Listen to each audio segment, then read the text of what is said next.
if you could talk to President Biden, if he were here with us, right, just for a minute, you could ask him any question, what would you ask the president? If I helped out the enemy during a time of war that's called treason, I could be put to death. The border is open. We got over 6 million people coming across, 300,000 people a month. And we don't know who these people are. We got like 70,000 Chinese people. We got people that we're at war with right now or possible enemies coming over.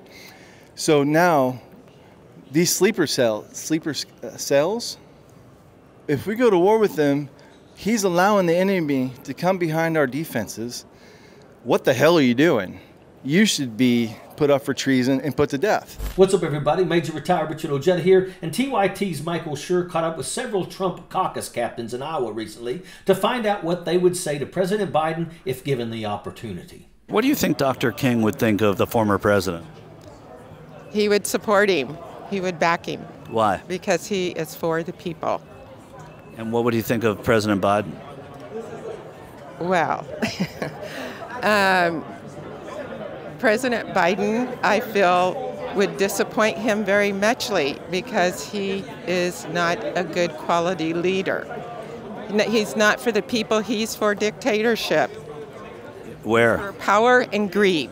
What seemed to be the #1 issue in their minds was holding Joe Biden accountable for something that Republicans are to blame for: immigration and the media circus surrounding border issues. The MAGA morons in white Trump caps have apparently risen to the top of their precinct cesspools to claim the prize of being a caucus captain for Donald Trump. What is it about President Trump that you support so much? What do you like so much about him? Well, we could go all night on that one. Let's see, we had a strong economy when he was president. Now everybody's savings is dwindling away. And let's see, we had secure borders. He was stopping the fentanyl and human trafficking. Gosh, I could just go on. Seemed like the fentanyl problem pre-existed Joe Biden, right? Well, yeah, but with everything he was doing to secure the border, if we could have finished closing the border off, it would have substantially dropped even more. And now it's all open, and you know, we have so much death every day.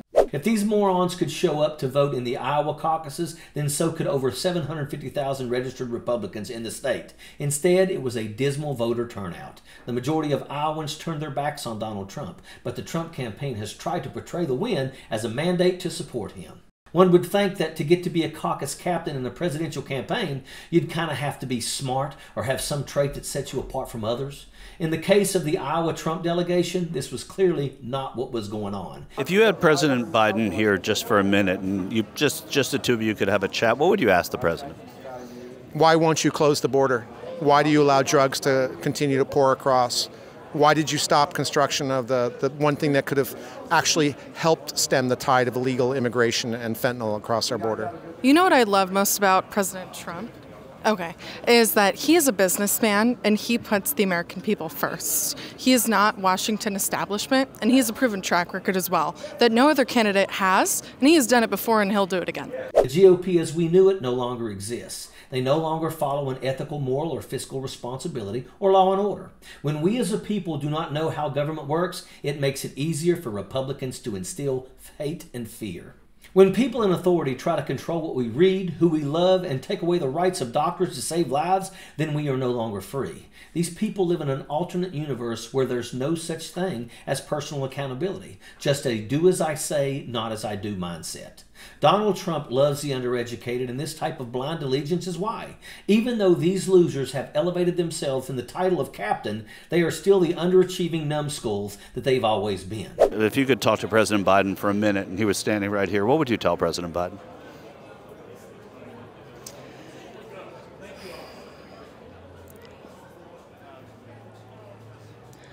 I would ask him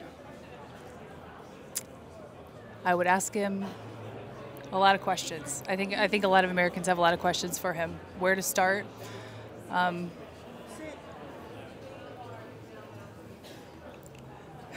What's the first You're one? just staring at me so much. Well, I'm just waiting for you to give just one question of the lot. It seems that every Trump loyalist is repeating the same worn-out talking points about immigration and the border. Yet when given the opportunity to pass meaningful legislation that would help border agents and judges do their jobs, Republicans vote no and continue the chaos while these fools make excuses. That's the case with the recent border funding bill that 191 Republicans voted against, with 4 not even bothering to vote. House Speaker Mike Johnson admitted that he was listening to Donald Trump when it comes to the border. We all know that Donald Trump is too stupid to make his own policy, and there's a good chance that Stephen Miller is behind much of this chaos. The truth is that if Republicans wanted to solve problems on the border, they would approve legislation aimed at doing just that. Instead, they make excuses as to why they can't and blame the consequences of their actions onto Democrats and Joe Biden. Trump supporters like to take the easy way out when it comes to thinking critically.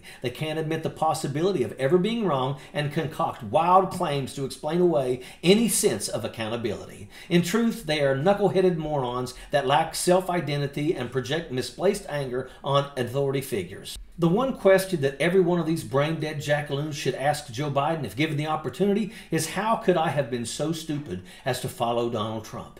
If we don't stand up and organize now, these are the people who will be making the decisions that affect all of our lives. 2024 is going to be a fight. It's good versus evil, and you got to pick a side. And that is an absolute fact. Sappers clear the way, airborne all the way.